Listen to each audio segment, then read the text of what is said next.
ಬೆನ್ನಿನ ಮೇಲೆ ಬಿದ್ದಂತ ಬಾಸುಂಡೆ, ಮನಸ್ಸಿಗಾದಂತ ಘಾಸಿ, ಪೋಷಕರು, ವಿದ್ಯಾರ್ಥಿಗಳು, ವ್ಯವಸ್ಥೆಗಾದಂತ ಈ ಅತ್ಯಾಚಾರ, ಈ ಇದಕ್ಕೂ ಫಲ ಸಿಗುತ್ತೆ, ಸರಿಯಾದಂತ ರಿಟರ್ನ್ ಸಿಗುತ್ತೆ ಅಂತನೋ ಅರಿವು ಪರಿವು ಯಾವುದೂ ಕಾಣ್ತಿಲ್ವಾ ಅಂತ. ಯಾರಿಗೇ ಆಗ್ಲಿ, ಎಂತ ಯಾರು ಉಳ್ಕೊಂಡಿಲ್ಲ ಇವತ್ತು ದೇಶದಲ್ಲಿ, ಪ್ರಪಂಚದಲ್ಲಿ. ಸರ್ವಾಧಿಕಾರಿಗಳು, ಆ ರೀತಿ ನಡ್ಕೊಂಡವರು, ಆ ರೀತಿ ಮಾಡಿದವರು ಯಾರು ಉಳ್ಕೊಂಡಿಲ್ಲ ಶಾಶ್ವತವಾಗಿ. ನಿಂಬೆ ಹಣ್ಣು ಕೊಡ್ತಾರೆ ಅಧಿಕಾರದಲ್ಲಿರೋರಿಗೆ, ಆಫೀಸರ್ಸ್ಗೆ, ಮಂತ್ರಿಗಳಿಗೆ. ಯಾಕೆ ನಿಂಬೆ ಹಣ್ಣು ಕೊಡ್ತಾರೆ? ತೆಂಗಿನಕಾಯಿ ಯಾಕೆ ಕೊಡಲ್ಲ? ಸ್ವಲ್ಪ ಹೇಳಿ ದಯಮಾಡಿ. ಅಥವಾ ಬಾಳೆಹಣ್ಣು ಯಾಕೆ ಕೊಡಲ್ಲ? ನಿಂಬೆ ಹಣ್ಣಲ್ಲಿ ಸಿಟ್ರಿಕ್ ಆಸಿಡ್ ಅಂತ ಇರುತ್ತೆ. ಕಣ್ಣಿದೆಯಲ್ಲ, ಕಣ್ಣಿಗೆ ಪೊರೆ ಬಂದ್ಬಿಡುತ್ತೆ. ಮಂಜು ಬಂದಾಗ ನಿಮ್ಗೆ ಏನ್ ಎದುರುಗಡೆ ಕರೆಕ್ಟ್ ಆಗಿ ಕಾಣೋದಿಲ್ಲ, ಬಹಳ ಗೋಜಲ್ಮಯವಾಗಿರುತ್ತೆ. ಆ ನಿಂಬೆ ಹಣ್ಣು ಕಣ್ಣಿಗೆ ಹಿಂಗ್ ಉಜ್ಕೊಂಡಾಗ ತಂಪಾಗಿ ಆ ಪೊರೆ ಹೋಗುತ್ತೆ, ಸ್ವಲ್ಪ ಎದುರಿಗಿರೋದು ಏನು ಅಂತ ಕಾಣುತ್ತೆ. ಅಂದ್ರೆ ಹಳ್ಳಿ ಭಾಷೆಯಲ್ಲಿ ಅಧಿಕಾರದಲ್ಲಿದ್ದಾಗ ಅಧಿಕಾರದ ಮದ ಅನ್ನೋದು ನಿಶಾ ಹತ್ತಿ ನಿಮ್ಮ ಕಣ್ಣು ನಿಮಗ್ ಕಾಣೋದಿಲ್ಲ, ಪೊರೆ ಬರುತ್ತೆ, ದುರಹಂಕಾರದ ಪೊರೆ ಬರುತ್ತೆ. ನೀವು ಕೊಬ್ಬು ಬಿಟ್ಟಿದ್ದೀರಿ, ಹಂದಿಗಳಾಗಿದ್ದೀರಿ, ನಿಮ್ ಕಣ್ಣಿಗೆ ಪೊರೆ ಬಂದಿದೆ.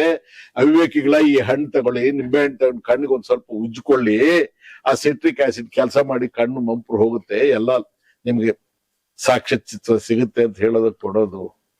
ಇವರಿಗೆ ಮಂಪರು ಮದ ಏನ್ ಕುಡ್ದಿದ್ಯೇನೋ ಅಂತ ಯಾಕೆ ಹೇಳದ್ ನಾವು? ಕುಡ್ದವನಿಗೆ ಅವನ ನರಗಳ ಮೇಲೆ ಅವನಿಗೆ ಹತೋಟಿ ಇರೋದಿಲ್ಲ. ಒಂದು ಕಾಲಲ್ಲಿ ಇಟ್ರೆ ಇನ್ನೊಂದು ಕಾಲ ಅಲ್ಲಿ ಹೋಗುತ್ತೆ, ಬಾಯಿ ತೊದಲುತ್ತೆ, ಕಣ್ಣು ಸರಿಯಾಗಿ ಕಾಣೋದಿಲ್ಲ. ಆ ಮದ್ಯಪಾನ ನಾವ್ ಏನ್ ಸೇವಿಸ್ತೀವಿ, ಯಾವುದೇ ಮಾದಕ ವಸ್ತುಗಳನ್ನು ಸೇವಿಸಿದಾಗ ಅದರ ಫಸ್ಟ್ ಎಫೆಕ್ಟ್ ಆಗೋದೇ ನಿಮ್ಮ ನರಗಳ ಮೇಲೆ. ಎಲ್ಲ ಮಾದಕ ದ್ರವ್ಯಗಳಿಗಿಂತ, ಪದಾರ್ಥಗಳಿಗಿಂತ ವಿಶೇಷವಾದಂತಹ ನಿಶಾ ಕೊಡ್ತಕ್ಕಂಥದ್ದು ಅಧಿಕಾರ. ಅದು ನೀವು ಸರ್ಕಾರಿ ಅಧಿಕಾರಿಗಳಾಗಿರಿ, ಪೊಲೀಸ್ ಅಧಿಕಾರಿಗಳಾಗಿರಿ, ಅಥವಾ ಸಾರ್ವಜನಿಕ ಜೀವನದಲ್ಲಿ ಮಂತ್ರಿ, MLA, MP, ಚೇರ್ಮನ್, ಇನ್ನೊಂದು ಮತ್ತೊಂದು ಆಗಿರಿ.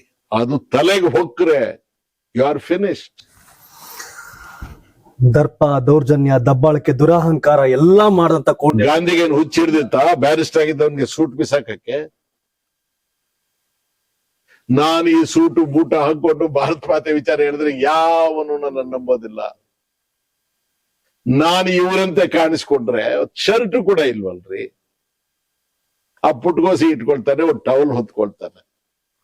ಇನ್ನು ಅದಕ್ಕಿಂತ ಬಡತನ ಯಾರಿಗೂ ಇರಕ್ ಸಾಧ್ಯವಿಲ್ಲ. ಅತ್ಯಂತ ಬಡವನಾಗಿರ್ತಕ್ಕ ಇವನ್ ಯಾರೋ ನನ್ನಂತವನೇ ಅಂತ ಇವನ್ ಹತ್ರ ಬರಕ್ ಅನುಕೂಲ ಆಗುತ್ತೆ. ಮನೋವಿಜ್ಞಾನಿ ಗಾಂಧಿ, ಬಹಳ ದೊಡ್ಡ ಮನೋವಿಜ್ಞಾನಿ. ಅಂಬೇಡ್ಕರ್ ಸೂಟ್ ಹಾಕ್ತಾರೆ. ಗಾಂಧಿ ಬಟ್ಟೆ ಹಾಕೊಡದೇ ಇರೋದಕ್ಕೂ ಕಾರಣ ಇದೆ, ಅಂಬೇಡ್ಕರ್ ಸೂಟ್ ಹಾಕೊಡೋದಕ್ಕೂ ಕಾರಣ ಇದೆ. ಬಣ್ಣದ ಕಾರಣಕ್ಕಾಗಿ, ಬಟ್ಟೆಯ ಕಾರಣಕ್ಕಾಗಿ, ಜಾತಿಯ ಕಾರಣಕ್ಕಾಗಿ ಅತ್ಯಂತ ಘೋರ ಅಪಮಾನಕ್ಕೆ ಒಳಗಾದವರು ಅಸ್ಪೃಶ್ಯರು.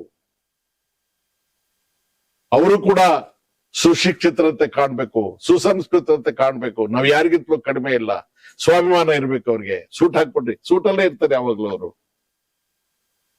ಏನ್ ಇಂಗ್ಲಿಷ್ ಅವ್ರನ್ನ ಕಾಪಿ ಮಾಡಕ್ಕಲ್ಲ, ನಮಗೆ ಸ್ವಾಭಿಮಾನ ಬರ್ಬೇಕು. ಅವರೆಲ್ಲ ಮನೋವಿಜ್ಞಾನಿಗಳು. ಆ ವರ್ಗದ ಜನರಿಗೆ ಒಂದು ನಂಬಿಕೆ ಹುಟ್ಟಿಸೋದಕ್ಕೆ, ಒಂದು ಆತ್ಮವಿಶ್ವಾಸ ಹುಟ್ಟಿಸೋದಕ್ಕೆ ಅವ್ರ ಈ ತ್ಯಾಗಗಳೆಲ್ಲ ಮಾಡಿದ್ದು. ನಾವು ಕಲ್ತ್ಕೊಳಕ್ ಆಗಲ್ವಾ? ನಮ್ಗೆ ಯೋಗ್ಯತೆ ಬೇಡವಾ? Should we not learn from all these things?